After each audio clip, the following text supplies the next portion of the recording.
Hello students, हम करते हैं हमारा topic start. Accounting equation. Accounting equation आप जानते हैं क्या होती है हमारी। बेसिकली जो आपकी अकाउंटिंग इक्वेशन है वो क्या होती है? Assets equal to liabilities plus capital. हम सभी ट्रांजैक्शन को इस इक्वेशन के थ्रू सॉल्व कर सकते हैं। क्वेश्चन करने से पहले हम इसकी कुछ वर्किंग सीखेंगे, कुछ टाइप की ट्रांजैक्शंस जो भी मैं आपको करवा रहा हूं वो सीखनी है, जिसमें सबसे पहली टाइप की ट्रांजैक्शन है start business with. Start business with, आप समझ सकते हैं भाई, कोई भी बिजनेस है किसी भी चीज के बगैर स्टार्ट तो होता नहीं है। या तो बिजनेस में आपको कोई एसेट्स इन्वेस्ट करनी पड़ती हैं या कैश इन्वेस्ट करना पड़ता है। और जो भी, जैसे कि आप बेसिक टर्म से जान चुके हैं, जो भी चीजें हम, जो भी है कैश एसेट्स हम उस बिजनेस में इन्वेस्ट करते हैं, उसके सम टोटल को हम क्या बोलते हैं? कैपिटल। तो अगर स्टार्टिंग बिजनेस विद आ जाए, this is the first transaction of every question. हर एक क्वेश्चन में पहली ट्रांजैक्शन मिलेगी। तो इसको हम कैसे सोल्व करते हैं स्टूडेंट्स? तो इसको सोल्व करने का इफेक्ट क्या होता है कि दो एस्पेक्ट्स रहेंगे हमारे इसमें। एक एस्पेक्ट्स में आ जाएगा एसेट्स और एक एस्पेक्ट्स में आ जाएगा कैपिटल। तो स्टार्टेड बिजनेस विद क्या हो सकता है? कैश भी हो सकता है या फिर फर्नीचर भी हो सकता है, मशीनरी भी हो सकती है। तो जो भी एसेट्स आपके पास आई है आप उसे एसेट्स में ऐड करेंगे।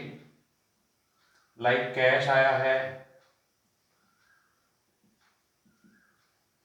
फर्नीचर आया है, उसमें आप कर देंगे add according to your question. अगर क्वेश्चन जैसे कि मैं एग्जांपल लेता हूं कि स्टार्टेड बिजनेस विद कैश, सिर्फ एक इतना ही गिवन है कि स्टार्टेड बिजनेस विद कैश, कि हमने कैश को इन्वेस्ट करके बिजनेस को स्टार्ट किया है, तो आपको फर्नीचर को लिखने की जरूरत नहीं है।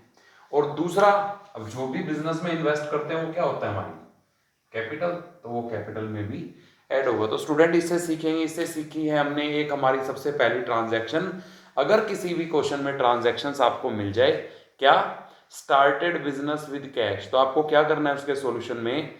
वही अमाउंट, टोटल अमाउंट आप कैश में भी ऐड कर देंगे और साथ में उसको कैपिटल में भी ऐड कर देंगे। और जैसा कि आपने बाद में देखा कि आपकी जो इक्वेशन है वो सेटिस्फाई कर गई। कैसे? एक तरफ बैलेंस बढ़ा एसेट्स का, एक तरफ बैलेंस बढ़ा कैपिटल का, तो वो साइड क्या है? इक्वल। एक थोड़ा सा इसके ऊपर भी मैं पहले आपको बता दूं कि ट्रांजैक्शन का इफेक्ट क्या होता है आपका।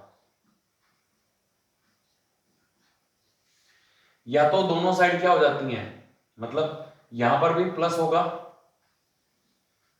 इस साइड में से भी कहीं प्लस होगा, या यहां पर भी माइनस होगा, यहां पर भी माइनस होगा, यहीं प्लस होगा यहीं माइनस होगा, यहां कुछ नहीं होने वाला, मतलब। या फिर यहीं पे प्लस होगा यहीं पे माइनस होगा। ये कुछ 3-4 टाइप की ट्रांजैक्शन हो सकती है। भाई ट्रांजैक्शन से क्या इफेक्ट होगा? या तो आपकी एसेट साइड भी बढ़ जाएगी और लायबिलिटी और कैपिटल वाली साइड भी बढ़ जाएगी, तो भी हम इक्वल है। या फिर दोनों ही साइड रिड्यूस हो जाएंगी तो भी हम इक्वल है। या फिर कुछ ट्रांजैक्शंस ऐसी होती हैं जिससे एसेट्स, एक एसेट्स का बैलेंस बढ़ जाता है, दूसरी एसेट्स का बैलेंस घट जाता है। या फिर कुछ ट्रांजैक्शंस ऐसी होती हैं जिससे एक लायबिलिटी मींस लायबिलिटी का बैलेंस या कैपिटल का बैलेंस, इन दोनों में से एक का बैलेंस कम हो जाता है, एक का बैलेंस बढ़ जाता है। तो ये 4 तरह की ट्रांजैक्शंस हमें देखने को मिलती हैं। तो इसके बाद हमने पहली ट्रांजैक्शन की कि पहली ट्रांजैक्शन में अगर start business with cash, furniture या मशीनरी कुछ भी हो सकता है। और बाई चांस ऐसा भी क्वेश्चन होता है कि दोनों चीजों से बिजनेस स्टार्ट किया। अगर दोनों से बिजनेस स्टार्ट किया है तो जितना कैश लगाया है वो कैश में प्लस, जितना फर्नीचर लगाया उतना फर्नीचर में, और दोनों का सम वो आपको डालना है किसमें? कैपिटल में प्लस। तो स्टूडेंट्स ये थी हमारी एक पहली ट्रांजैक्शन। सेकंड ट्रांजैक्शन,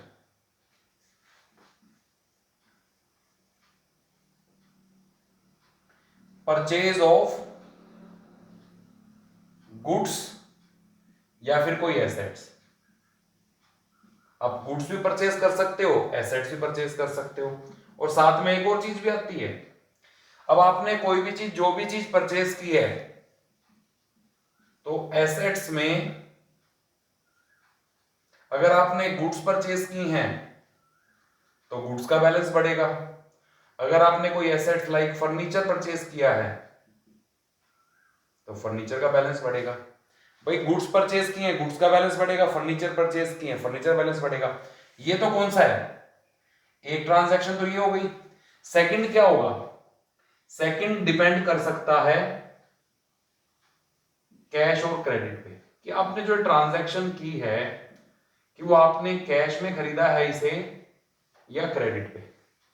अगर जो आपने इसको कैश पे खरीदा है तो आपका कैश भी माइनस होगा, और जो अगर आपने इसको क्रेडिट पर खरीदा है तो आपकी लायबिलिटी इंक्रीज हो जाएगी।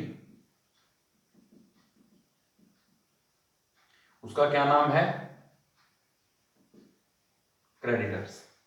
आपकी लायबिलिटी इंक्रीज हो जाएगी, क्रेडिटर्स। तो फिर दोबारा से एक बार फिर बता दूं, अगर आपकी कोई भी ट्रांजैक्शन आ जाए, परचेज या फिर इसकी जगह बॉट वर्ड भी यूज हो सकता है कि बॉट ऑफ गुड्स या कोई भी एसेट्स लाइक कि हमने टाइपराइटर खरीद लिया, फर्नीचर खरीद लिया, बिल्डिंग खरीद ली, मशीनरी खरीद ली, कुछ भी हम इसमें खरीद सकते हैं। तो इससे आपका इफेक्ट क्या है कि जैसे ही हम कोई भी चीज परचेज करते हैं वो चीज हमारे पास आ जाती है, तो आपको एसेट्स के उस कॉलम में, अगर गुड्स खरीदे तो गुड्स के कॉलम में, फर्नीचर खरीदा तो फर्नीचर के कॉलम में, मशीन खरीदी है तो मशीन के कॉलम में, आपको उतना अमाउंट इंक्रीज कर देना है। फिर दूसरा एस्पेक्ट आता है क्या, कि हमने वो जो परचेज किया है वो कैश में किया है या क्रेडिट में, ये भी एक देखने की बात है। और ये इसकी पहचान कैसे होती है, कैश परचेज के दो एग्जांपल्स हैं, पहला या तो कैश वर्ड मिल जाए या दूसरा नो इन्फॉर्मेशन।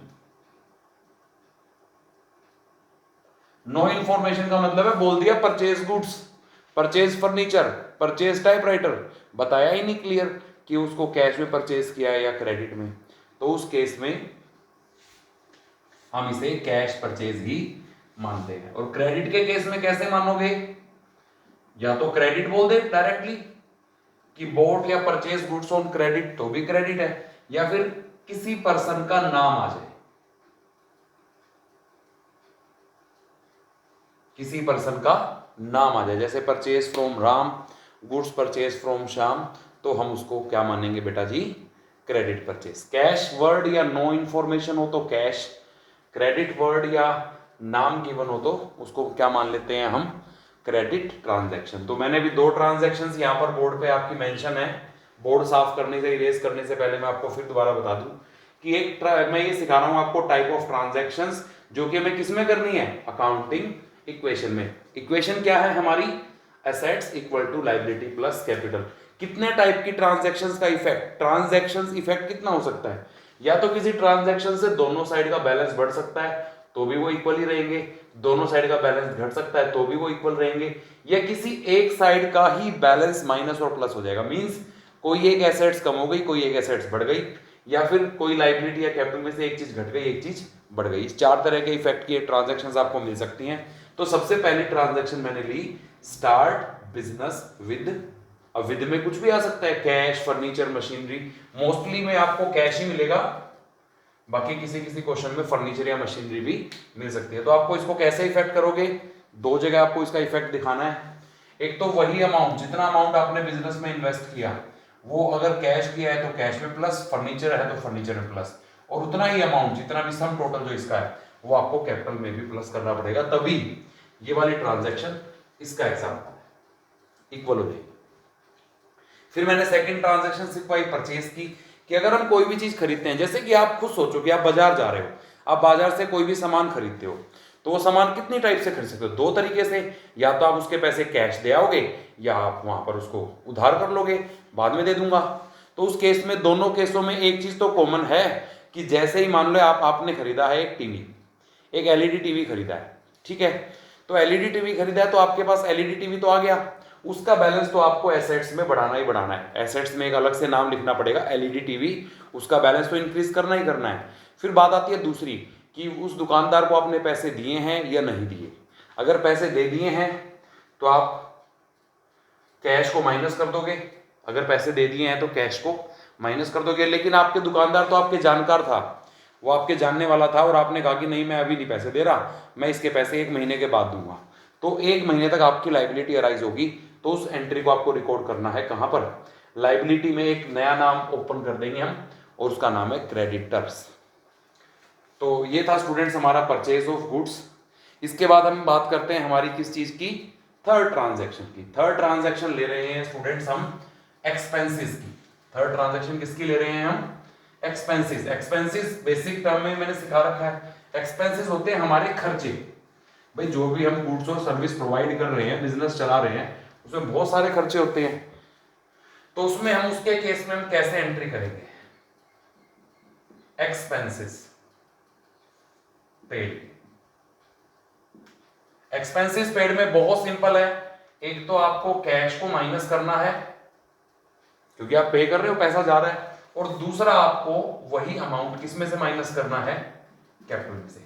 एक्सपेंसेस की एंट्री आ जाए जैसे कि लाइक कैसे हो सकती है, rent paid, salary paid, wages paid, electricity charges paid, courier charges paid, legal fees paid. कोई भी इस तरह की पेड की आ जाए बात हमारी, तो इसका मतलब हमने कोई एक्सपेंसेस को पे किया है।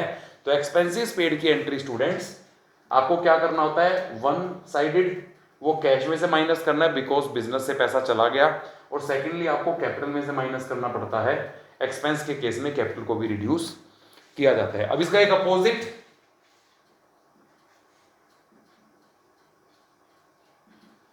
Received income.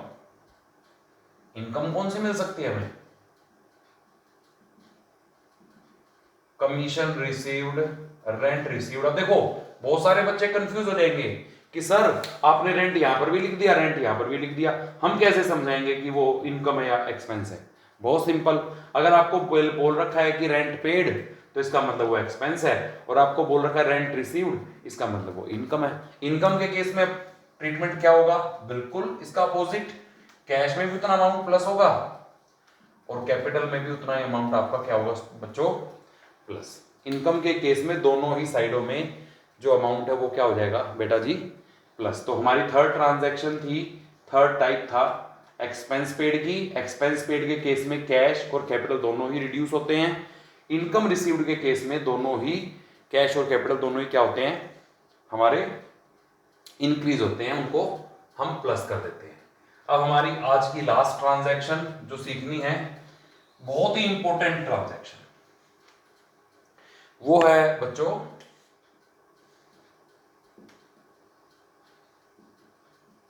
Cell of goods. लेकिन सेल ऑफ गुड्स में एक चीज का ध्यान रखना है, एक होती है सेल वैल्यू।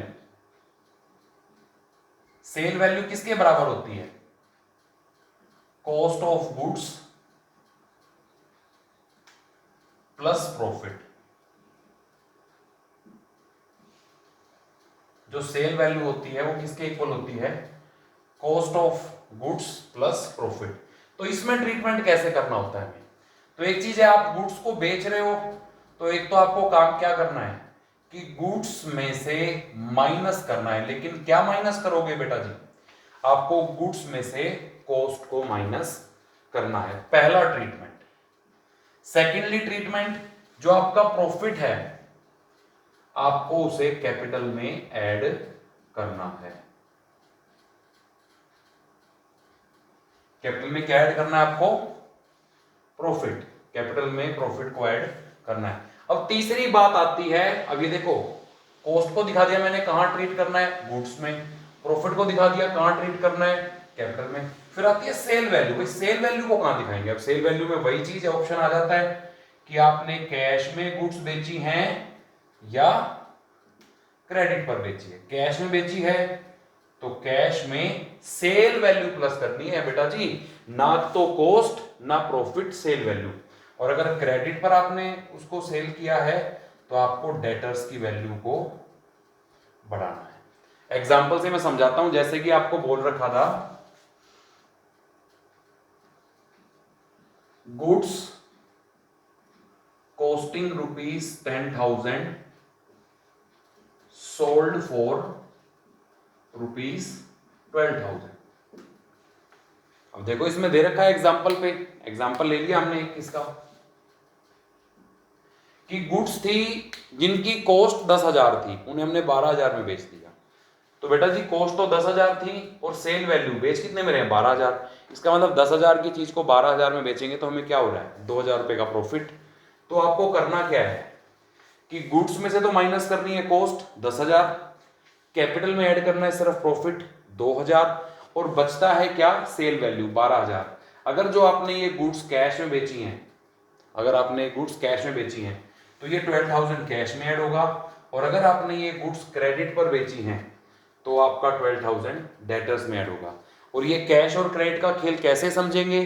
ठीक वैसे ही जैसे ही हमने परचेज में समझा था।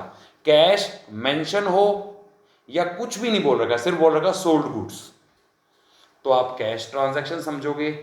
क्रेडिट मेंशन हो या किसी पर्सन का नाम आ जाए, नाम के साथ कैश नहीं होना चाहिए। अगर ट्रांजैक्शन आती है कि सोल्ड गुड्स टू मोहन तो वो क्रेडिट है, लेकिन अगर sold goods to Mohan for cash तो वो क्रेडिट ट्रांजैक्शन ट्रीट नहीं होगी।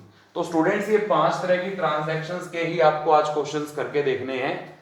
जो मैंने आपको 5 की 5 ट्रांजैक्शन सिखाई हैं, इन्हीं से आपको प्रैक्टिस करनी है। लेकिन उससे पहले एक और क्वेश्चन मैं आपको करके दिखाऊंगा, इमेजिनरी क्वेश्चन, कि हमें इसे सोल्व करना कैसे होता है। तो स्टूडेंट्स अब हम करते हैं हमारा क्वेश्चन कि हमें इस क्वेश्चन को सोल्व कैसे करना है। तो स्टूडेंट्स बनाते हैं फॉर्मेट किस चीज का? अकाउंटिंग इक्वेशन का, जो कि हमारी क्या है? Assets equal to liabilities plus capital.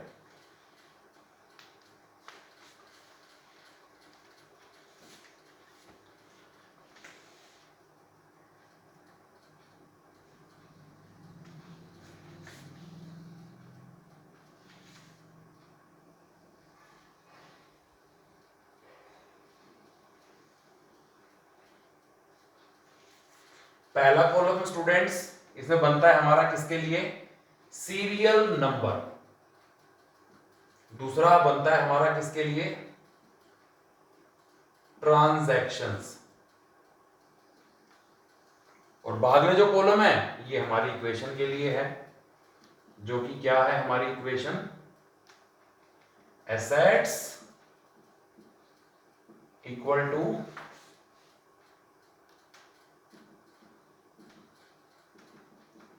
Liabilities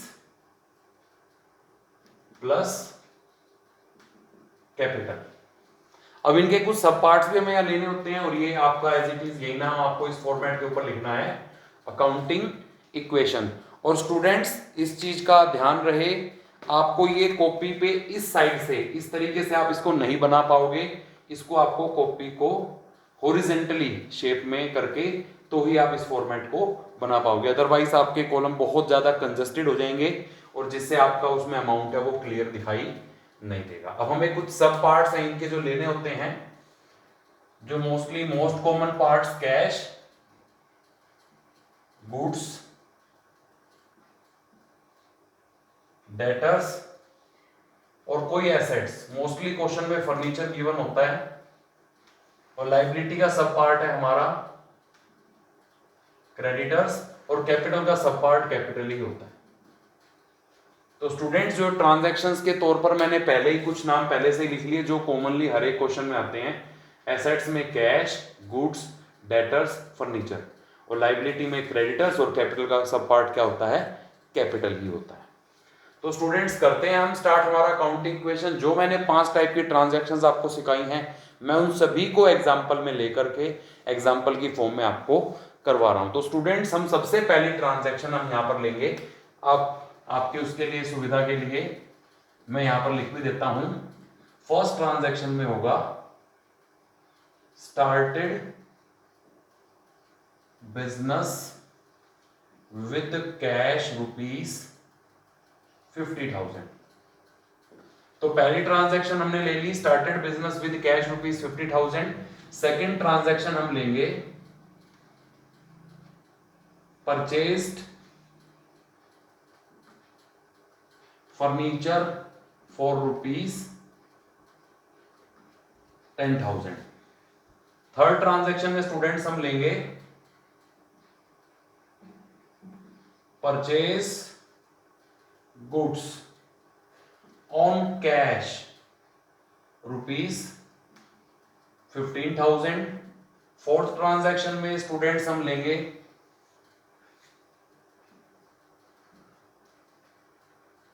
purchase goods on credit ₹10,000। पांचवी ट्रांजैक्शन में बेटा एक एक्सपेंस की डाल देते हैं, पेड रेंट ₹1,000। और last transaction sold goods costing ₹15,000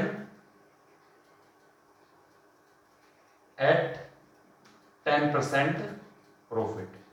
देखो मैंने यहां थोड़ा सा चेंज कर दिया लैंग्वेज। सबसे पहले मैं आपको एग्जांपल दोबारा से एक बार फिर डिक्टेट कर देता हूं। पहली ट्रांजैक्शन ली, started business with cash 50,000, purchased furniture for 10,000। देखो आप देखोगे परचेज फर्नीचर फॉर, कहीं भी वर्ड ही नहीं है कैश है क्रेडिट है। तो बेटा जी मैंने आपको सिखाया था अगर नो इन्फॉर्मेशन कुछ भी ना बताए तो हम उसे कैश मानते हैं। Purchase goods on cash 15,000, purchase goods on credit 10,000, paid rent 1,000, sold goods costing 15,000 at 10% profit. तो यहाँ पर सिंपल है, आप 15,000 का 10% प्रॉफिट निकाल सकते हो, 1,500। इसका मतलब हम गुड्स को बेच रहे हैं 16,500। तो स्टूडेंट्स करते हैं स्टार्ट। किस तरीके से हम अपना अकाउंटिंग क्वेश्चन का क्वेश्चन सोल्व करते हैं, ये आपके सामने फॉर्मेट है और ये इसका सॉल्यूशन स्टार्ट करते हैं। सबसे पहले सीरियल नंबर 1 ट्रांजैक्शन, ट्रांजैक्शन का डिस्क्रिप्शन लिखना है, स्टार्ट बिजनेस विद कैश ₹50,000। एक स्टूडेंट्स अब इसका इफेक्ट क्या आएगा, मैंने आपको बताया था दो जगह इफेक्ट है इस ट्रांजैक्शन से। एक तो हमारा कैश इंक्रीज हो रहा है 50,000 और साथ में इंक्रीज हो रही है कैपिटल। बाकी किसी भी कॉलम में आपको कुछ भी नहीं करना है, बाकी सभी कॉलम्स को आप क्या छोड़ देंगे, ब्लैंक, और एक लाइन ड्रॉ करेंगे। और हर एक ट्रांजैक्शन के बाद स्टूडेंट्स आपको इसका टोटल करना होता है।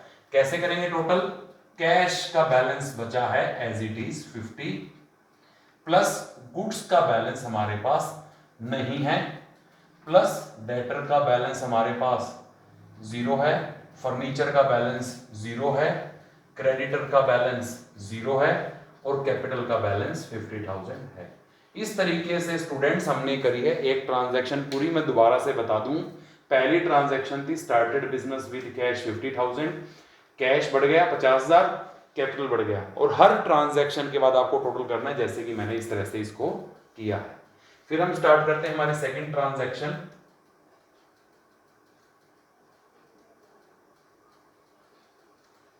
Purchase furniture for ₹10,000। तो बेटा जी फर्नीचर परचेज किया है, कुछ भी नहीं पता तो कैश परचेज किया है, तो इसकी वजह से क्या, एक तो फर्नीचर के नीचे लिखोगे आपकी 10,000 रुपए का वैल्यू उसकी बढ़ेगी, और आपको लिखना है कैश के नीचे कि 10,000 रुपए कैश में से माइनस होंगे। आप चाहो तो माइनस इस तरीके से लगा सकते हो, और नहीं तो ब्रैकेट भी माइनस का ही काम करते हो। देन फिर दोबारा से हमें लाइन को ड्रॉ करना है। फिर देखो स्टूडेंट्स ध्यान रखो कि मैंने सिर्फ कैश के नीचे अमाउंट लिखा है और फर्नीचर के नीचे, मैंने गुड्स के नीचे नहीं लिखा, डेटर्स के नीचे नहीं लिखा, क्रेडिटर्स के नीचे नहीं लिखा, कैपिटल के नीचे, क्योंकि ये सभी जो हमारे क्या कहते हैं आइटम्स हैं ये उस ट्रांजैक्शन से इफेक्ट नहीं हुए। फिर वही हमारा काम, सेकंड ट्रांजैक्शन कंप्लीट हो गई, टोटल करेंगे 50,000 माइनस 10,000, 40,000 रुपए हमारे पास 40,000 बच गए। गुड्स अभी भी हमारे पास 0 हैं, डेटर्स अभी भी हमारे पास 0 हैं, लेकिन फर्नीचर हमारे पास आ गया है 10,000, क्रेडिटर्स अभी भी 0 हैं, कैपिटल में कोई चेंज नहीं आया, अभी भी कितनी है 50,000। तो स्टूडेंट इस तरीके से हमने हमारी सेकंड ट्रांजैक्शन को भी कंप्लीट कर लिया है। फिर बारी आती है हमारी थर्ड ट्रांजैक्शन की।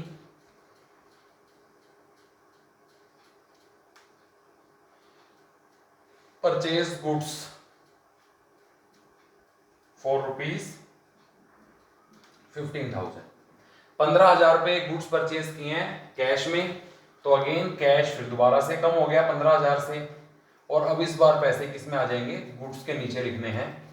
ट्रांजैक्शन कंप्लीट होते ही स्टूडेंट्स लाइन लगानी है।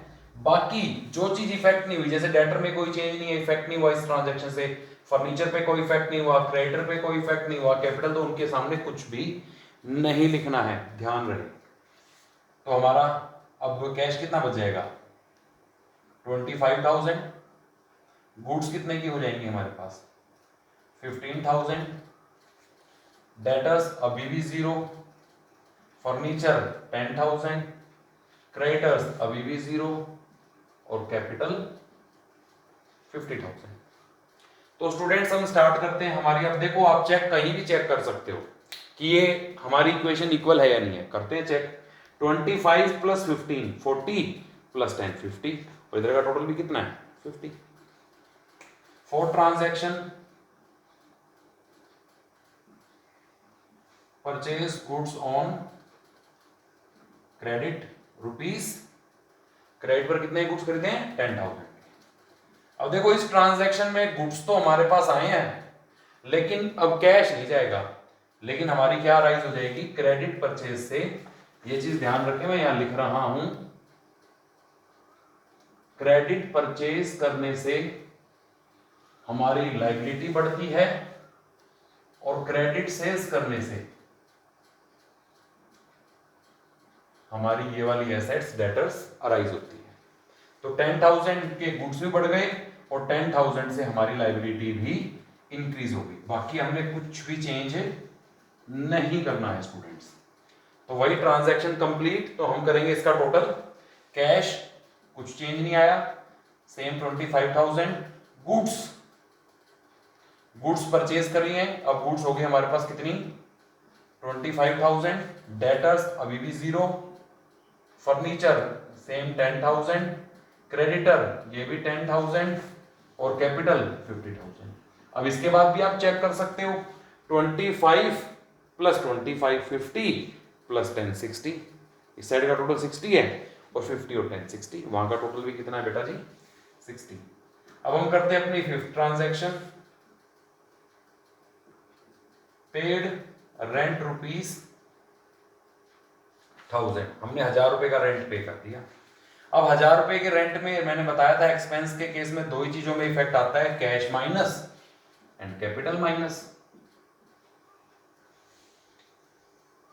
अब कैश कितना रह गया आपका 24,000। गुड्स एज इट इज अभी भी 25,000 के ही हैं। डेटर्स अभी भी 0 हैं। फर्नीचर अभी भी 10,000 है। क्रेडिटर्स 10,000 है, और आपकी गुड्स जो है वो कैपिटल है, वो आपकी बच गई सिर्फ 49,000। तो स्टूडेंट्स ये हमारी सेकेंड लास्ट ट्रांजैक्शन थी। अब आगे हमारी last transaction, sold goods costing 15,000 at the rate 10% profit. तो बेटा जी मैंने बताया था गुड्स की कॉस्ट 15,000 है, तो हमें गुड्स में से माइनस करने हैं 15,000। अब 15,000 का 10%, 15,000 का 10% अगर आप निकालते हो, प्रॉफिट कितना आएगा बेटा जी 1500, उसको आप कैपिटल में ऐड कर दो। और जो सेल वैल्यू है, सेल वैल्यू कैसे आ जाएगी, सेल वैल्यू इन दोनों का टोटल कर दो 16,500। अगर आपने गुड्स को कैश में बेचा है तो कैश में ऐड, और क्रेडिट पर बेचा होता तो डेट में ऐड। बट ये हमने सेल कैसे की है, कैश। हमारी सभी ट्रांजैक्शंस कंप्लीट हो गई हैं, तो हमारा जो आंसर कैसे टैली होगा, बुक से हम कैसे मैच करेंगे, ये आ गया हमारा 40,500, 10,000, 0, 10,000, 10,000 और ये हो गया 50,500। आप चाहो तो दोनों साइड का टोटल करके देख सकते हो कितना टोटल होगा हमारा। 40 + 10 50 + 60, इस साइड का टोटल है 60,500, इस साइड का टोटल भी कितना है आपका 60,500। तो स्टूडेंट्स इस तरीके से, इस वे से हम बनाते हैं हमारा अकाउंटिंग इक्वेशन। अकाउंटिंग इक्वेशन का बेसिकली जो हमारा मेथड है, जो हमारा तरीका है वो यही है। इस तरीके से हम अपना अकाउंटिंग इक्वेशन का क्वेश्चन जो है वो स्टूडेंट्स पूरा करते हैं। और आई होप आपको ये समझ में आया हो। जैसे जैसे आप इसकी प्रैक्टिस करोगे आपको ये समझ में आ जाएगा। मैंने आज आपको 5 टाइप की ट्रांजैक्शन स्टूडेंट सिखाई हैं। एक तो अगर business started business with cash, अगर कोई भी बिजनेस स्टार्ट करते हैं उसका इफेक्ट दो चीजों पे होता है, एसेट्स पे और कैपिटल पे। एसेट्स में भी उस एसेट्स पे होगा जो उस ओनर ने इंट्रोड्यूस की है। फिर मैंने सिखाया आपको परचेज, अगर आप कोई भी चीज खरीदते हो तो उस पर्टिकुलर चीज की वैल्यू बढ़ जाती है तो उसको आपको प्लस करना है, चाहे वो गुड्स हो या परचेज हो। और अगर आपने उसको परचेज कैश में की है तो कैश माइनस, क्रेडिट में की है तो आपका क्रेडिटर्स प्लस होंगे। फिर आती है हमारी एंट्री एक्सपेंसेस की। एक्सपेंसेस के केस में कैश और कैपिटल दोनों रिड्यूस होते हैं। फिर बारी आती है हमारी इनकम की। इनकम के केस में दोनों ही प्लस होते हैं। और लास्ट हमने सीखी थी सेल की एंट्री। सेल्स की ट्रांजैक्शन में थोड़ा सा ट्विस्ट है प्रॉफिट का, क्योंकि सेल्स की ट्रांजैक्शन में आपको कॉस्ट दी होती है, सेल वैल्यू और प्रॉफिट, 3 चीजें होती हैं। तो तीनों का इफेक्ट कई बार 2 चीज होती है, तीसरी निकालनी पड़ती है। जैसे कि इस क्वेश्चन में कि हमें कॉस्ट पता थी और प्रॉफिट की परसेंटेज पता थी। तो जैसे ही आप कॉस्ट में प्रॉफिट को ऐड करोगे सेल वैल्यू अपने आप ही आ जाएगी। तो कॉस्ट को माइनस करना है गुड्स में से, प्रॉफिट को ऐड करना है कैपिटल में, और सेल वैल्यू डिपेंड करती है अगर कैश में गुड्स बेचे गए हैं तो कैश में ऐड, और क्रेडिट पर गुड्स बेचे गए हैं तो स्टूडेंट्स डेटर में ऐड। तो इस तरह से बेटा जी आपका ये टॉपिक कंप्लीट होता है अकाउंटिंग इक्वेशन, जिसके आपको 2 क्वेश्चंस की प्रैक्टिस करनी है। वो मैं आपको भेज दूंगा, मैसेज कर दूंगा। Thank you, have a nice day.